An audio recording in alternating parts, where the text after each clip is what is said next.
So, very good afternoon to all of you. Today we are here with our last period of English, and in this period we are going to learn the 5th chapter of your alien hand, that is Golu Grows a Nose. So children, as you all can see that the name of the chapter, Golu, it has a subject, it is Golu. And then what is he doing?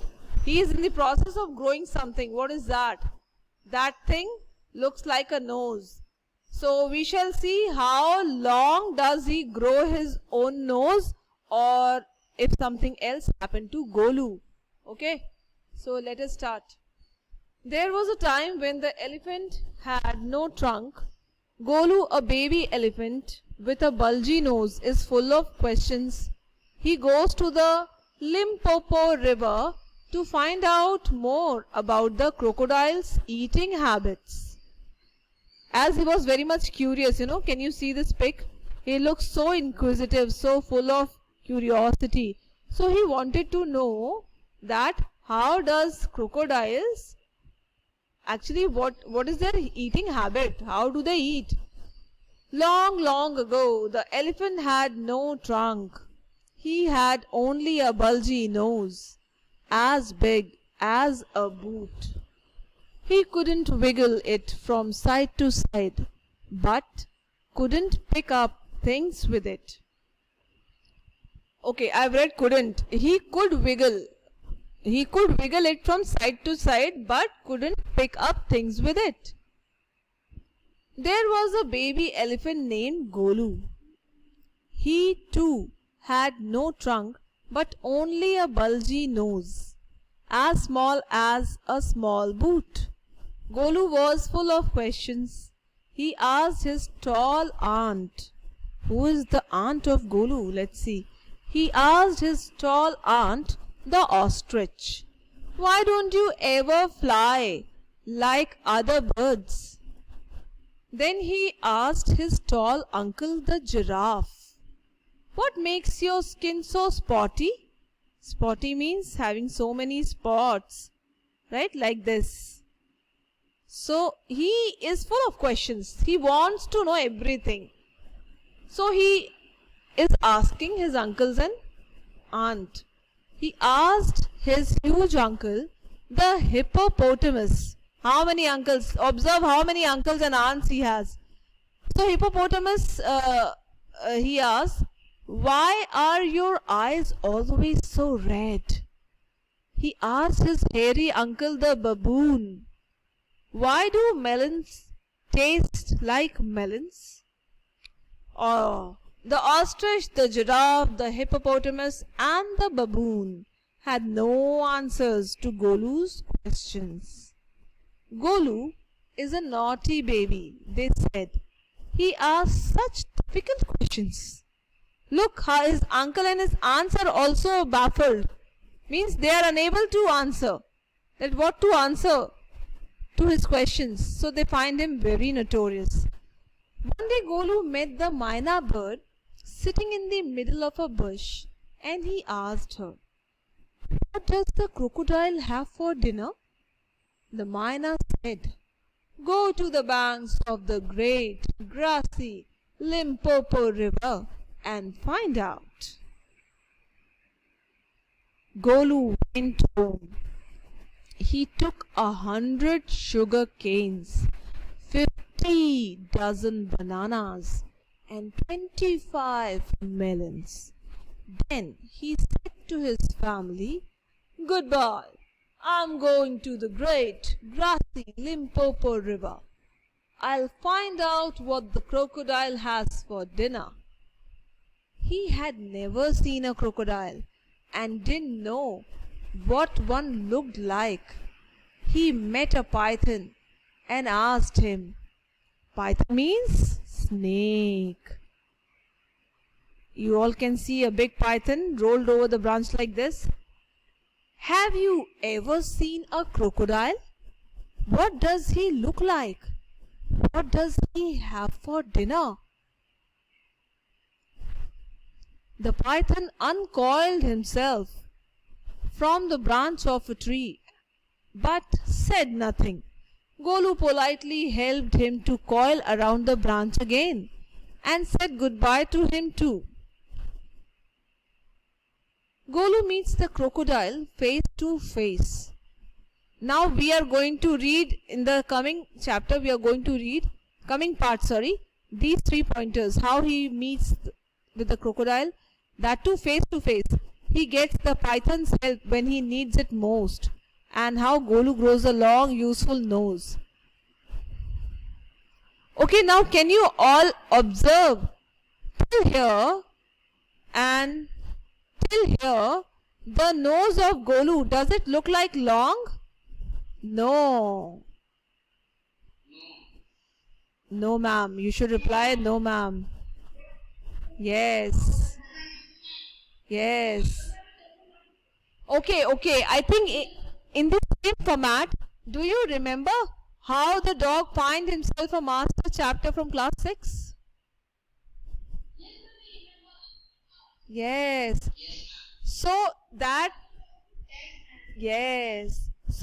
chapter somehow is similar with this chapter. How there is a folk tale, एक कहानी बताई गई है कि किस तरीके से elephant की नोज जो थी वो पहले छोटी हुआ करती थी, बट उनकी नोज बड़ी कैसे हुई, है ना, just through a fictitious imaginary story.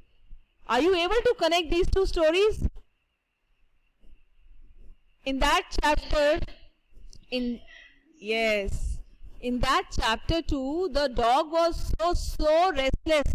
He wanted to have a brave, courageous, fearless master, and in the same process, he came across so many masters. So now, look at this Golu also, and he is now almost reaching ahead.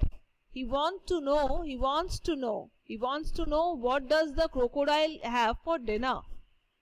Golu moved on, eating sugar canes, bananas and melons. After a few days, he reached the very edge of the great grassy Limpopo River. On the bank of the river, he saw a log of wood. It was really the crocodile who winked at him. Winked. How witty is the crocodile? Very naughty. So the crocodile is winking at Golu. Excuse me, said Golu. Have you ever seen a crocodile? Now Golu is asking to the crocodile. The crocodile winked again and lifted half his tail out of the mud. Come here, little one, said the crocodile. Why do you ask such questions? I want to know. Come close, little one, for I am the crocodile. And he shed crocodile tears to show it was quite true. Golu was afraid, but he sat down on the bank and said, You are the very person I was looking for. Please tell me what you have for dinner. Come here, little one, and I will whisper the answer to you, said the crocodile. Golu put his head down close to the crocodile's snout, and the crocodile caught him by the nose. Oh my God! I think, said the crocodile, today a baby elephant will be my dinner. Let me go, you are hurting me, Mr. Crocodile, screamed Golu. The python, who had been quietly following Golu, came to the bank and said, If you do not pull as hard as you can, the crocodile will drag you into the stream. Golu sat back on his little haunches and pulled and pulled. What do you mean by pull? When you open the door, do you pull or do you push?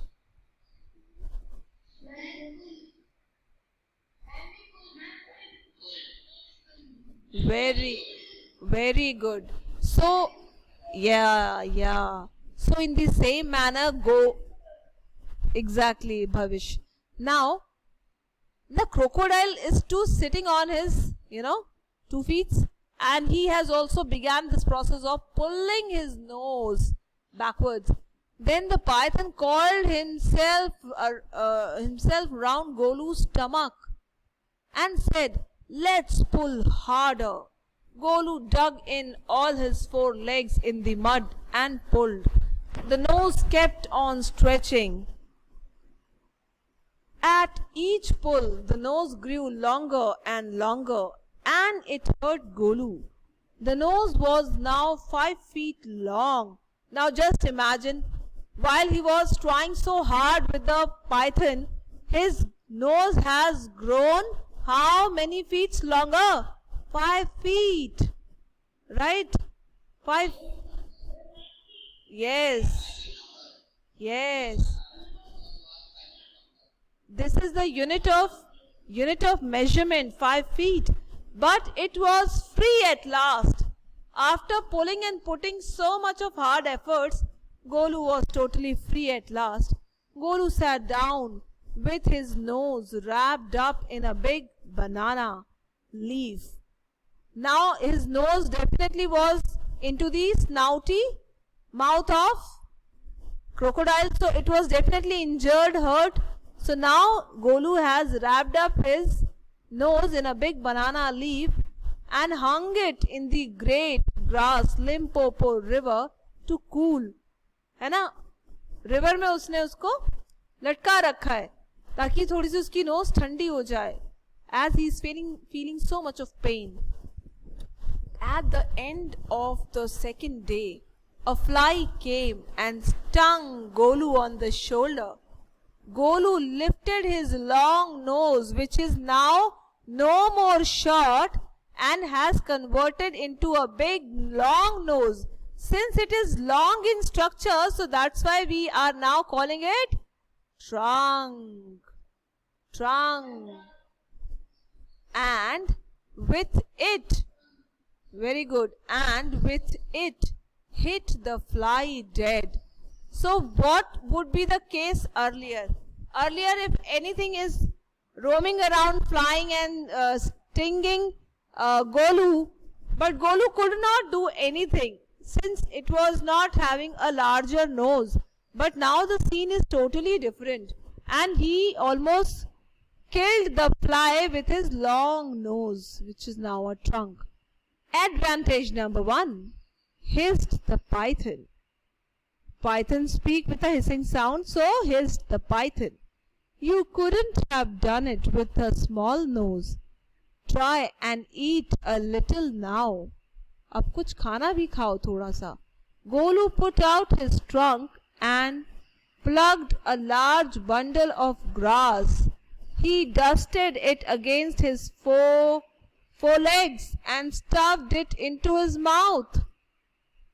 Advantage number 2. Hissed the python. You couldn't have done it with a small nose. Don't you think the sun is too hot now? Golu scooped up some mud from the bank and slapped it on his head. Whose head? Whose head?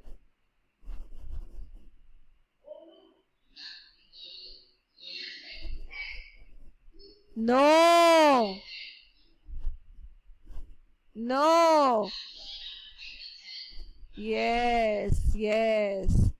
Bhai, Python is in conversation with Golu. Yes. So now Python is in conversation with Golu, and when he said, "Don't you think the sun is too hot now?" So what did Golu do? He scooped some mud from the bank and slapped it on his head. Advantage number 3. Hissed the python. You couldn't have done it with a small nose. Thank you, Mr. Python, said Golu gratefully. I'll remember all this, and now I'll go back to my family. So my children, that's how the story ends, and it's a pleasant and such a small and good creative story written by Rudyard Kipling, right? Simplified and abridged. Okay, so Rudyard Kipling has shown how Golu grows a nose, and I hope it's clear to all of you.